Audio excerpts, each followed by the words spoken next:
12 आणि 13 जुलै मराठ्यांच्या इतिहासातील सगळ्यात अवघड परंतु तितकीच पराक्रमी तारीख. सिद्धीचा पन्हाळ्याला वेढा पडला. महाराज अडकले. बाहेर पडण्याचे सगळे मार्ग बंद झाले.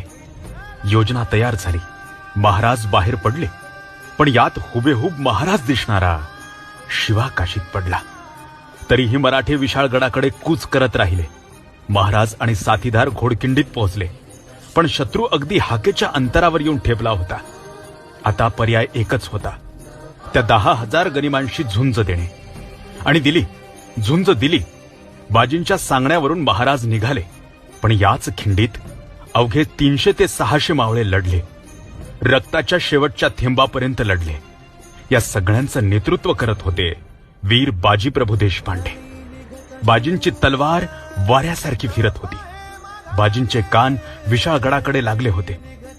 आवाज झाला. महाराज सुखरूप गडावर पोहोचले. पण बाजी पडले.